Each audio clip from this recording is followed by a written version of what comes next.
Welcome to the Career Conversation Series, School of Public Affairs edition. We're so excited to engage you and engage you with our awesome alum and community members that are out working in the field.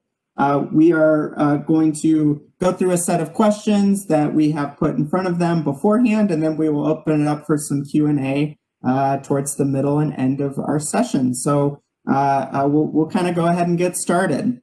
So first, for some basic WebEx etiquette and logistics, first, if you can keep your video and sound muted, that will help for feedback as we are recording this session. Two, please open the chat because we will ask for you all to submit questions that you have for our awesome panelists today via the chat. Also, if you're having any technical issues, you can use the chat to work through that. You can specifically send that to Claire Amish. Claire, if you want to wave really quick again. Claire will help you through any of those logistical issues or technical issues. So you can specifically put her name in the chat and it'll go right to her. So thank you for that. And thanks for kind of working through the technical issues with us. So again, we're really excited to have an amazing group of panelists talk through their careers, things they've learned, things they wish they would have known, and anything that you might want to know from them. So without further ado, I'm really excited to introduce our amazing panel. So we've got Karin Foley, Shelby Bobst, and Andie Hollins. And I'm going to start with Karin, if she could introduce yourself, name, major degree that you've received or that you're currently working on, your professional title, and what you're doing for a living. Sure, yeah. So I'm Karin Foley. I work with El Paso County. I'm a Kinship and Adoption Supervisor currently for DHS, Child, Youth, and Family Services. My major is social work, and so I did get my social work degree both for my bachelor's and my master's program.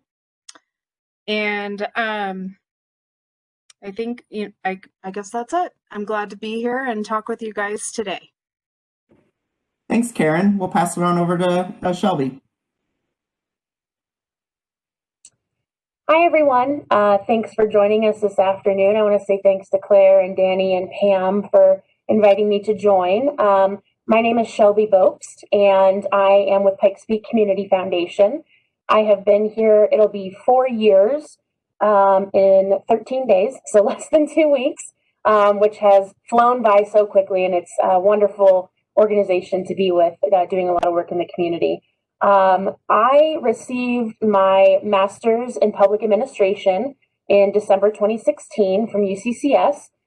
In addition to that, I tacked on 2 graduate certificates while I was there, one in nonprofit fund development, and the second in grant writing, grant management, and program evaluation. Prior to joining UCCS for my master's, I received my bachelor's degree in English with minors in professional writing and women's studies from Colorado State University, Pueblo. In my current work as a philanthropy associate at the Community Foundation, I essentially manage relationships with more than with a portfolio of what we call fund holders, folks in the community who want to give charitably to a variety of organizations and causes that pique their interest. And so I manage those relationships. I process all of the grants that leave the foundation, all of the gifts that come into the foundation, manage our social media streams, and a lot of communication side of things. So I do a little bit of everything. And I've loved every minute of it for the last 4 years, which I feel very fortunate to say. So thanks for having me today. Thanks, Shelby. Andie, we'll go to you next. Hi, everyone. My name is Andie Hollins. I actually just graduated in 2019 with a degree in criminal justice, and I'm currently working on my master's thesis also at UCCS for criminal justice. Today is actually my 1-year anniversary with the Colorado Springs Police Department, and I got hired on as a crime analyst. So most of my day-to-days at my desk, looking through cases, finding patterns, assisting officers, but sometimes we get to do some really cool stuff like go out on search warrants and help out that way. So that's what I do for a living. That's awesome. Thanks for sharing, Andie. So our first question is, what got you interested in pursuing a degree in the School of Public Affairs, or more specifically, you can talk about your specific major or degrees that you're working on. So Andie, we'll start with you. My story is actually a little bit funny. I grew up thinking I was going to be a doctor ever since I was a little kid, but I was watching a TV special on O.J. Simpson, and I felt that I really needed to be in criminal justice and kind of in that field. So I started out, I really wanted to do forensics, but once I joined criminal justice at UCCS, I'm like, this is exactly what I want to do. Thanks for sharing. Karin, how about you? Thank you. I was actually teaching preschool a long time ago, and I found a special interest in the field kind of family violence and children and child abuse. And I had to make a child abuse report one day on this little boy in my classroom. And I kind of did a double take, and was when the social worker called me regarding her investigation, was like, what do you do again? And so I really took up an interest in specifically child welfare, working with families and protecting children. And so with that interest, I pursued the degree of social work, and first started out with my bachelor's program, which was amazing and really got me a start in the career of child welfare, and followed that up by my master's degree, and still super passionate about social work. Yeah, thanks for sharing that, Karin. I think we all have those pivotal moments in our career where you took an opportunity to say, well, okay, this is interesting. I'm going to go explore this more, and how it's changed your trajectory. Thanks for sharing that. Shelby, how about you? Absolutely. So I feel like as I progressed through my higher education career, if you will, because it's often a full-time job, as I'm sure many of you who've joined us today can attest, specifically even more so in a graduate degree. But as I've progressed through my higher education career, my interests have continued to change. I mean, initially I wanted to pursue a master's and then an eventual PhD in women's gender and sexuality studies at Texas Women's University. And then that progressed to a master's degree in teaching English. And then from there, as I was leaving my undergraduate program and preparing to graduate, I took up an interest in public relations. And so as I was, doing my tried and true trusty Google search on public relations schools or programs in Colorado, the only thing that kept coming up was public affairs in Colorado Springs at UCCS. And I had next to no idea what all that entailed. So I visited and spent some time on the website and was able to read through some of the courses. That's part of the core requirements to pursue the degree. And at the time, I had also entertained wanting to become a university president and also wanting to join the state legislature. So a lot of the courses in public policy and finance, local government administration, and just a variety of those, statistics and analysis and things like that are what piqued my interest. So I went into the public administration degree fully expecting to have a career in public service, but more so in the local government focus, I guess you could say, or in government in general. And then it was my second semester there, it was spring semester of my first year, and I took a nonprofit management course. And while I was in that course, it was really the first interaction. I'd had extensive time with nonprofit organizations and learning about those and what all that meant. And I don't know what happened, but I fell in love, oddly enough. So it was just kind of a great story from there. And I just dove headfirst into everything nonprofit. And now I came out on the other side, and I'm doing what I got my degree in, which is awesome. So. Yeah, Shelby, it's important to note that your story is not atypical. People have lots of interests and lots of things that they consider and think about. And you took opportunities to explore and how one, again, this is similar to Karen's, one class kind of, was pivotal for you to kind of, what I call pivot your career. So thanks for sharing that story. So question 2, what did your career path look like? How have you gotten to where you are now? So kind of tell that career story a little bit in deeper depth if you could. So I'll start this time with Karin. Thank you. So the wonderful thing that I found out through my social work journey is that there are just so many things you can do with a social work degree. And so as I mentioned earlier, my passion has been in child welfare, but I absolutely love social work for the many, many options that it does provide and as far as careers. I did start out directly after my bachelor's program with county work and child welfare as a caseworker in kind of an ongoing realm. So once a child is in the custody of the state and reunifying families, and if they unfortunately cannot reunify, finding permanency for those children.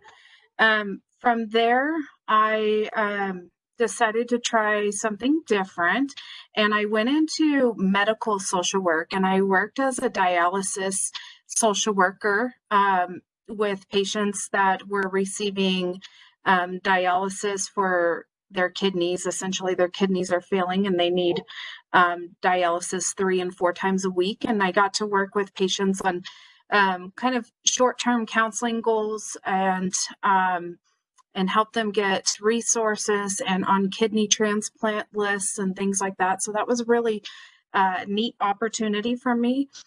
From there, I went on to learn about home studies and adoption. And when a family wants to adopt a child, they have to have this really extensive report done on their entire life from the time they were children and born to their parents all the way until their current adult life. And so I learned really on that psychosocial level, writing these extensive reports on families, on parents who wanted to adopt children. Which then led me into a wonderful opportunity of becoming an adoption supervisor for a private agency.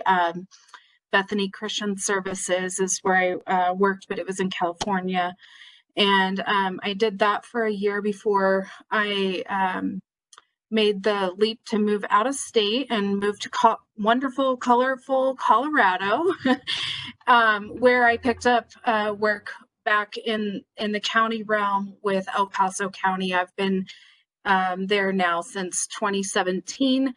I started with the county in intake. I wanted to try something new, and our intake realm is the actual investigations of child abuse and neglect with families and finding out whether or not we need to intervene or provide families with services. And so that definitely taught me a lot. And from there, I had the opportunity to promote into supervising our kinship and adoption, kind of a hybrid team here at the county. So I've been doing that for a year. I supervise a group of caseworkers that support the families that have taken kiddos in. So in a nutshell, that's kind of where I've been to where I am now. And I've really enjoyed the journey, and I'm continuing to grow. It doesn't stop. No matter how much experience you've had, you always have more opportunity to grow. And so currently I'm studying to get my license in social work. So I'll be a licensed clinical social worker, hopefully at the end of this month. And followed by that, I hope to kind of expand and try out new things. So that's my journey and my career path. The lifelong learning piece, that's what I took from that. And it never stops, right? When you finish school, a lot of people think, that learning piece ends, and it doesn't, right? You seek out other ways to be better and to be better in your field, regardless of how much experience you have. Thanks for sharing that. Absolutely. Thank you. Yeah. Andie, how about you? Kind of your career path. How have you gotten to where you are? What's next for you? Kind of talk about your journey. So my career path is actually pretty short. I did graduate in the spring semester of 2019. And one of the things I actually ran into was a lot of the jobs that I wanted to apply for before graduation needed the bachelor's degree. And so that was kind of terrifying for that whole summer, kind of an unknown of what I would do. I actually applied for the crime analyst position in May, and I didn't hear anything back from them until I think it was July when I got sent an in-basket test. And I actually didn't end up starting until November. So it was kind of a stressful career path to get into. I even worked Starbucks over the summer just so I could make sure I could pay my rent. But now that I'm here, my pathway is I can stay at this job for as long as I would like. Every day is different. Even the people that have been there for 7 years, 20 years are learning something new every day. So there's a lot of room to grow and a lot of room to learn. Patience, right? You've got to have patience, which sometimes is really hard to showcase when you're job searching. So I appreciate you sharing that. And that was probably an opportunity you maybe forgot about, right? You applied and then didn't hear for a while. So that's good advice for students, is sometimes patience pays off. Definitely. Yeah. Shelby, how about you kind of talk about your journey, how you've gotten to where you are, and, even talking about what's next and kind of adding there. Absolutely. So when I worked, I've always worked throughout my degrees, both into my undergraduate and my graduate degrees, doing things like being president of student organizations, working at Dairy Queen, got to pay the bills. I identify with the Starbucks mentality. Nothing wrong with that. And just knowing that it was a stepping stone and that wasn't where I was going to end up, because I knew I had something that I wanted to achieve beyond that. So, and then from there, I was also a resident assistant during my undergrad. Fast forward to moving into my graduate degree, I interned for a social justice conference. The first 9 months of my time at UCCS. After that, I had the opportunity to move into the graduate assistant office manager position for the multicultural office and the LGBT resource center on campus at UCCS. And so I served there for almost a year and a half during a good portion of my degree, the middle to latter half of my degree. I spent my degree, my master's degree, plus my 2 graduate certificates. I didn't overload my coursework because I was working. And so I just went full time and 1 course over each summer. And so my degree ended up being about 3 years. So when I was admitted into the public admin program, I had to also fulfill basically a semester's worth of an internship because I didn't have extensive professional experience yet at that point.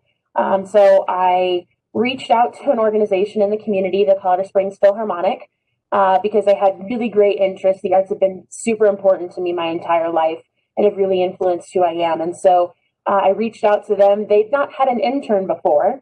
So I was the test pilot, if you will. And they graciously brought me on and really got my first toe in the water of what it was like to be in the nonprofit experience and into that world. And I would honestly say that if you aren't in a current professional position and you're in any one of these degree programs and you have the opportunity to step into an internship, be it paid or unpaid, I wholeheartedly encourage you to take that opportunity, because that was so eye-opening for me and really solidified, yes, what I'm doing in my degree is exactly what I want to do and where I want to be. So I simultaneously was working part-time at Mosaic and the LGBT Resource Center on campus.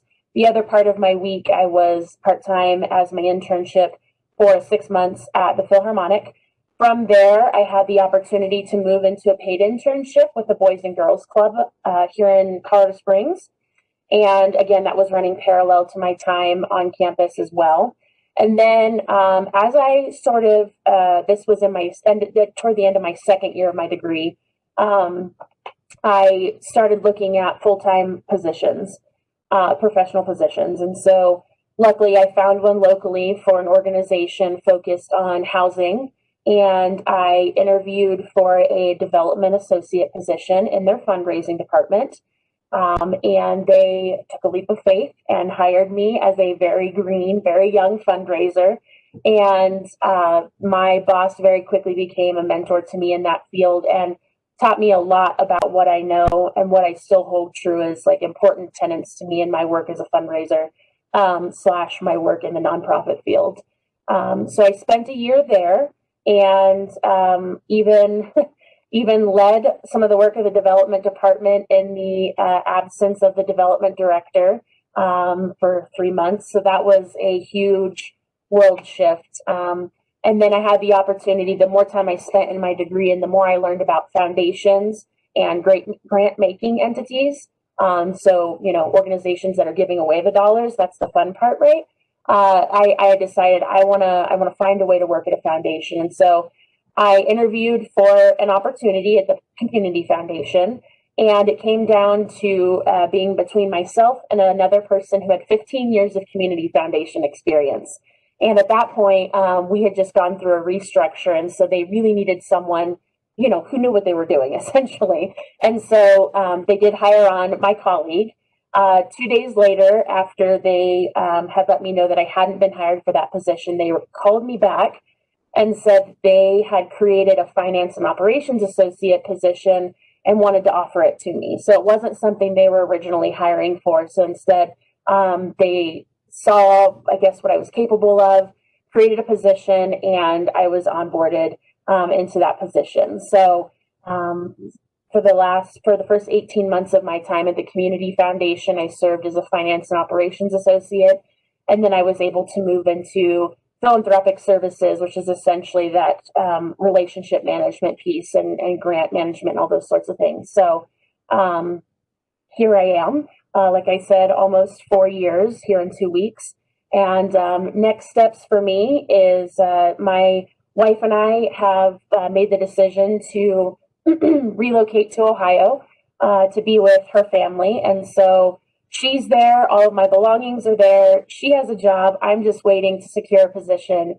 And I have been job searching and applying for jobs in the middle of a global pandemic. And so I often ask myself, who made this decision to move during a global pandemic? And then I realize it was me. I am in charge of that. So fortunately, while there have been some very odd things that have occurred with a couple of positions I've applied for, I do have a second interview for another position actually tomorrow, and it's very promising. So I'm very excited and looking forward to that transition. One of the things that's been so interesting for me to navigate in this transition has been recreating my network and rebuilding my network. I mean, I've been in the Colorado Springs community for the last 7 years in a professional capacity. So a lot of being here in this community is folks knowing you, knowing what you're capable of, who you're working for, and then in turn, you knowing where to go to get answers to questions and reaching out to folks and just having those connections and that network built.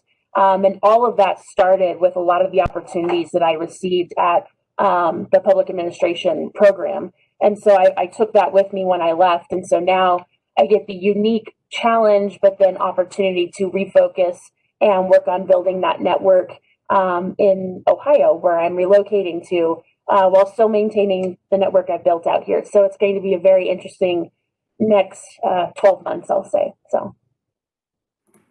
Thanks for sharing that story. And I think, what I took from that is that you never stop job searching, even when you're actively doing it like you are, Shelby, or when you're not. These are things that, when you left college that you experienced, you're going to experience again. So thanks for sharing that. You're going through some of those same things that you did when you transitioned from college, both undergrad and grad. And the three themes I got from your three answers to that question was lifelong learning, showcasing patience, and internship and professional experience, right? So those are the things that jumped out to me.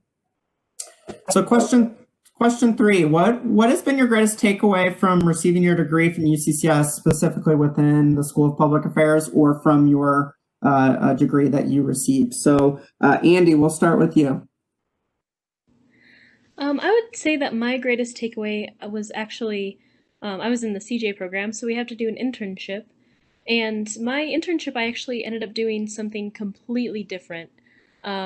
So I would say my greatest takeaway is to take all the opportunities you can from, especially within the CJ program, meet as many people as you can, make as many friends as you can, and you will definitely. Sorry, I lost my train of thought. That's okay, Andie. But basically, just take all of the opportunities you can. Do your internships. If it's not exactly what you think you want to do, that's okay too. It's still a really good opportunity to learn about the professional setting and kind of showcase those things. So yeah. Yeah, thanks for sharing. We talk a lot about in the Career Center. You have to take opportunities that are put in front of you, even if they're ones you didn't expect, or weren't planning on, or aren't part of your plan. Sometimes those are the opportunities that ultimately get you to where you are. Karin, how about you? Greatest takeaway from your social work degrees? Yeah, I would definitely piggyback on what Andie said as far as internships. And a part of a social work degree is the requirement of an internship, which is really amazing when you have that opportunity versus a degree in psychology or a degree in sociology that you may have an internship, but it's not required of the degree. Social work is one of those special degrees where I feel like you really get prepared to enter the workforce through your degree. And when you graduate, you have the knowledge that you need to go out and work with the populations and people that you're interested in working with. And so the opportunities that come by you are huge. Internships are huge. Many of your internships have the opportunity to turn into your career or your next step. And so definitely, take those opportunities, make the best of them, be professional when you're out there, and enjoy your time too as a student and learning and gathering and realizing that there are multiple places that you can end up. So definitely also what Andie, I think, alluding to is your networking. So definitely network with various people and various professions, because you don't know. You may have a goal of where you want to go, and it may work out and it may not. You may end up going in a different direction. So as I mentioned earlier, social work has so many different options as far as career paths. You can be in schools, you can be in hospitals, you can be child welfare, etc. It goes on. So definitely take those networking opportunities. Yeah, and a recruiter that I work with, he always says this to students, and it always hits it home with me on that networking piece. He goes, "You're going to work for me. Maybe you're not right now, but at some point in your career, you're going to come back to me. I know it." And so he has that mindset of building long-term relationships with people, because you never know when that relationship will come back around 5 years from now, 10 years from now, 20 years from now. So I think that speaks to that every experience and interaction you have with a professional could create long-lasting relationships. And so if you think of it that way, it tends to make that interaction more meaningful. Shelby, how about you? I obviously echo what Andie and Karin said. I think the one thing that I might add to what they've shared, that insight they've shared, is I opted for the project piece of the final semester as opposed to the thesis. So I did the capstone project instead of writing the more research-based thesis. And that was not something that I was expecting myself to do. I tend to enjoy research, or I tend to like to work autonomously, where I can focus and drill down into things. And so as cliche as it sounds, I stepped out of my comfort zone and I reached out to an organization that wasn't necessarily an organization that was pursued, that had a mission that was maybe one of my top 3 causes of interest. Maybe my interests are, LGBT issues and music and, something else. So this organization supports folks who are experiencing homelessness, and albeit a worthy cause, it wasn't something that was right at the top for me. But I did reach out to them because I knew it was something that I wanted, the issue in general, that I wanted to become more versed in. But then as I went through my capstone, I also focused on an aspect of my degree program that I hadn't had much of an opportunity to explore, and that was volunteer retention, specifically in the nonprofit focus of the public admin degree. So I really worked a lot into that because I knew it was something, it was a skill, it was an area of interest that I wanted to expand my knowledge in. Even if I wasn't moving out in the professional world to be a volunteer manager or a recruiter or something along those lines for a nonprofit organization, I still wanted to be able to talk that language fluently, because just as much as a cash gift is an asset to an organization, its volunteers are just as equally important.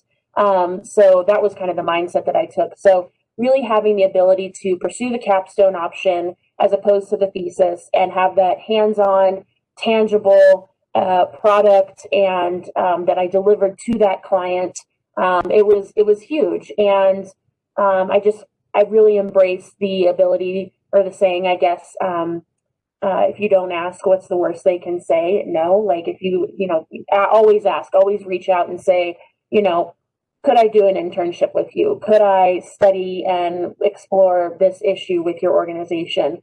Could I volunteer for your organization? Can I sit on your board? Whatever that might be, whatever form that might take. What's the worst someone can say? No? Okay, then you move on to the next opportunity.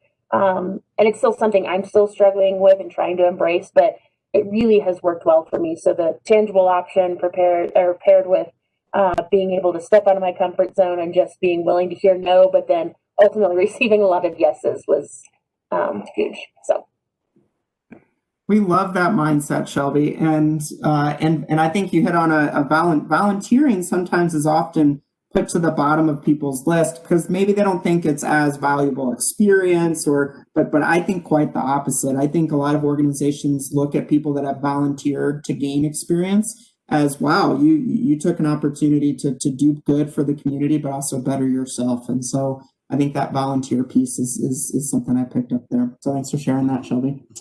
So we're at about the 30-minute mark. So I'm actually going to pass over my last question because I want to go to an open Q&A where some of our students and faculty and staff that are in can do that. So if you want to put any questions you have into the chat, you can do that. You can also unmute yourself and ask the question directly to the panel too. So whatever's easiest. So I'll give 15, 20 seconds here and we'll see if anything comes in. And if not, I can totally go back to my last question. So we'll see what we get here.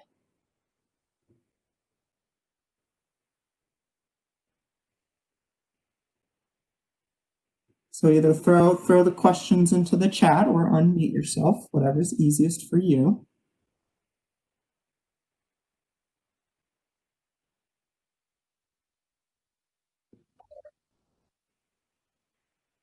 Hi, I actually have a question for anyone that wants to answer it. My name is Carolina, by the way. So I am currently doing my master's in public administration and criminal justice, and volunteering is something that I've actually been interested in, but for some reason I'm just not finding those opportunities, especially, during COVID times. So I'm wondering if anyone has any advice that they could give. Great question, Carolina. Any of our panelists feel comfortable taking that one? I don't want to bowl over Karin or Andie if they have responses. So Carolina, thanks for your question. You're right, the volunteer aspect of everything is shaping up to look very differently in our current COVID reality. But what I would say is there are organizations that it may not initially seem like the mission of the organization connects to criminal justice, but there's a lot of parallels. So I think about Colorado Springs Teen Court. I think about CASA, the Pikes Peak region, which is court-appointed special advocates for kiddos who have experienced abuse in their home or something like that. But then I also think about CAPS, which is Communities Advancing Public Safety. And that does a lot of support of police officers and other first responders here in the community. And just simply reaching out to organizations that seem like they might have a component of something that you're interested in, and then engaging with them in that way. Because even though the landscape of volunteering looks a little bit differently, a lot of the organizations are really taking the opportunity to think of different ways to involve volunteers, knowing that this global pandemic situation, altered reality, if you will, is going to continue to persist for a little bit of time, but then B, really looking at how once we're on the other side of COVID and we're quote unquote back to normal, how they can still incorporate a lot of the lessons and different ways of doing things into the post-COVID world. So. Thanks for sharing that, Shelby. Andie or Karin, anything to add to that one? I agree fully. Yeah. Just looking for different opportunities. Actually, I interned at Colorado Springs Teen Court, and it was really a fun opportunity.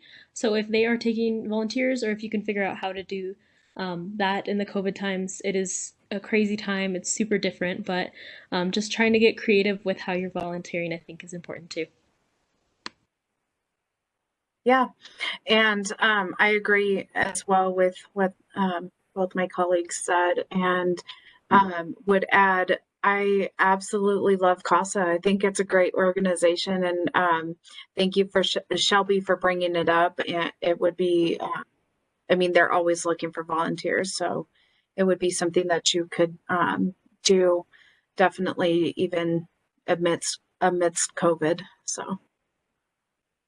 Yeah, thanks for sharing that, team. And a similar question came through. Actually, we have two questions, but I'm going to start with the first one that came through privately to me, which is similar, which is how are organizations handling internships with COVID? So I don't know if you can speak to your three organizations, if you have any knowledge in that. I know you may not be part of the internship program or recruit for that, but how are your organizations kind of handling internships during these different times? So I can speak a little bit for CYFS, DHS. We are definitely taking interns, and it's a variety of both virtual meetings and things, and going out with caseworkers to see families. And so we're definitely active and up and running and using our interns. Some of our work does need done in the office, and so occasionally we go into the office, but mostly on virtual platforms. And so there's definitely still opportunity for internships, and as Shelby mentioned earlier too, even if you're looking to get in with an organization and it doesn't maybe seem plausible, definitely reach out, ask. And like she said earlier as well, I'll just echo, I mean, the worst answer you're going to get is no. And maybe through that networking, maybe they'll say, well, we can't take you on, but I know of this organization or this section of my organization that can take you on. So definitely reach out to those organizations that you're interested in being involved with. Oh, that's great advice. Andie or Shelby, anything to add there on just internships during COVID? I do not have anything, no. Cool. Well, we'll go to our next question that came through the chat. So this came from Alexandria, so thanks for submitting. So she says, I'm curious how you all would recommend networking in the midst of the pandemic. Normally, I would attend career fairs, but it feels particularly challenging in the midst of COVID. So what are your suggestions for this? So kind of more on the networking side. for students that are kind of trying to meet people, colleagues, professionals like you? Absolutely. So there are several different types of organizations, membership organizations you'll find are the ones that are typically hosting these virtual networking hours. Three that come off to me off the top of my head is the Colorado Springs Chamber and EDC, the Economic Development Corporation. They have various different networking opportunities that they have moved online. And some of those are even related to some of their annual events. So you can visit their website. You can, I'd recommend signing up for their newsletter regardless, because it keeps you abreast of so many things going on in this community. It's a huge resource. Southern Colorado Women's Chamber of Commerce is another one. They are huge about their networking, and they do it over cocktails. They do it over breakfast. They do it in tied to some of their annual events. So variety of opportunities to engage there. And then one of my current fellow SPA public admin colleagues, Stephanie Adams in UCCS downtown. She is part of Colorado Springs Rising Professionals. That's a huge other resource, an incredibly sophisticated organization of folks that are sort of in various parts of their careers, but primarily a lot of early to mid-career folks. And they do virtual trivia nights, they do book clubs.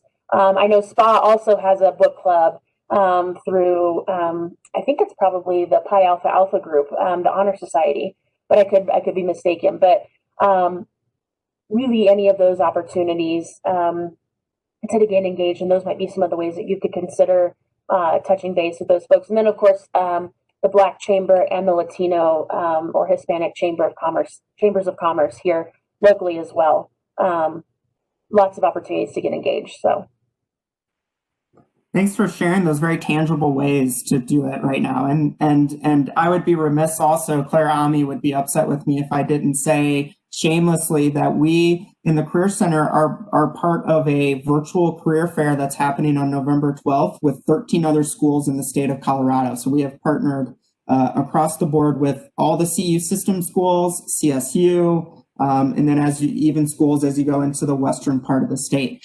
150 companies are already registered, and you can actually attend group sessions. So you don't have to actually meet with a recruiter if you don't feel comfortable. You just maybe want to learn about their company. So we are really excited about that. And it's all done through the Handshake platform, which you as students all have access to, as well as alumni. So just wanted to share another potential way to engage with employers through the virtual world we're in. Andie or Karin, anything else to add on networking? Yeah, I just want to thank Shelby again. I was taking notes there. A lot of great organizations you listed off, so thank you. Also, I would just encourage that if you have opportunities to attend any trainings that are in your field or conferences, to network with people within those trainings, both the trainers or those that are there for the club, and reaching out to them through those virtual platforms. So like such as this, we have this great chat feature, and you can private chat people or chat to everyone and put your ideas out there and meet those that are around you and have the same interests. And for social work, there's the NASW, and they have a lot of networking opportunities as well.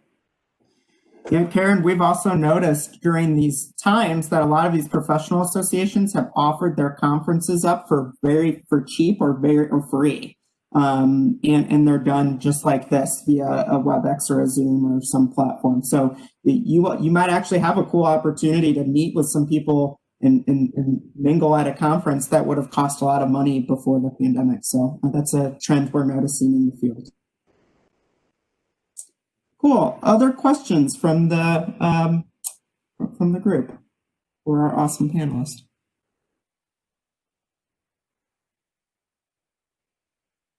Well, I'll kind of end then with our last question. I'll go back to my last question, which is, for Karin, Andie, and Shelby, if you put yourself back in the shoes of students, and you're in that freshman, sophomore year, and you're deciding on majors or what you want to do, you know, what's a recommendation you would have given yourself or you would give to these students around, you know, deciding on a degree, you know, the degree that you ended up getting, or what's one piece of advice you would give to your younger self, you know, about making that choice. So just kind of, you know, thinking about if people are kind of like, I don't know if this is what I want to do, but I'm interested. So Andie, I'll start with you if you have any pieces of advice.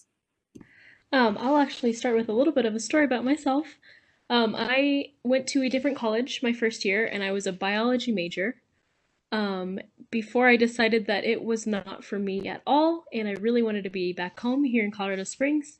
And so my first piece of advice is if it's not for you, don't be afraid to not do it. I had a lot of anxiety surrounding changing my major, and it was the best decision I've made. I would also say that it is totally okay to not be 100% sure on what you want to do. I didn't know what career I wanted to get into until after I graduated and I saw the job posting for the job I have. So that it's okay. This anxiety of I don't know what I want to do, I don't know how I'm going to get there is totally normal. Ask your advisor, ask your friends, kind of try to suss it out the best you can, but also don't be afraid to make some changes and take all the fun classes you can. Anything that sounds interesting to you, I would recommend taking it. Andie, that's amazing advice. We talk a lot about in the Career Center that major does not equal career. And what we mean by that is the major you choose does not force you down one very specific path. You have lots of options. And so the major you choose doesn't completely define you. It is just part of your skill set. So that kind of matches that. Shelby, we'll go to you next. Oh, recommendations for students. So obviously I want to echo what Andie said, specifically about not being afraid to change your major. I mean, related to my bachelor's degree, I started out as a business admin student because I wanted to go to conferences. There's a good one for you. And little did I know, 18-year-old myself, you can go to conferences for anything. I have since learned that. Don't hate me, I'm blonde. That's the only thing I can attribute it to. I'm just kidding. But no, seriously. So I had always been really, scored strongly on the ACTs in English. It had always been a good favorite focus of mine. And I was taking a gen ed English course, and I owe it to that professor who just kind of rocked my world with that course, and it was awesome. And that's how I ended up with my bachelor's degree. And then again, exactly to what you said, Danny, about just what you're choosing to major in doesn't equal what you're bound to do for the rest of your life. I mean, I used that bachelor's degree to get me into a master's program where I thought I wanted to be a state legislator, and now I'm a fundraiser for nonprofit organizations. I mean, some people might say there's a clear link there, and I guess there probably is, but initially on the surface they seem very different. So just you have to be happy in what you're going to pursue. I know a lot of people who are in jobs who don't have the fortunate opportunity to wake up and be excited to go to work. And I honestly, and I tell this to a lot of people, in the last 4 years, I've not woken up once and said, I don't want to go to work because I don't love my job. I've woken up and said, I don't want to go to work because I'm exhausted. But I mean, that's neither here nor there. Just really committing yourself to pursuing something that's going to bring you joy. You got to find your joy. Honestly, that's what it all comes down to. So. Yeah, and people are more in control of their lives than they think. I think a lot of times we think we don't have control, and we do. We have control to make decisions about, the things we're feeling, the things that we're seeing. So I think that speaks to that. All right, last but definitely not least, Karin.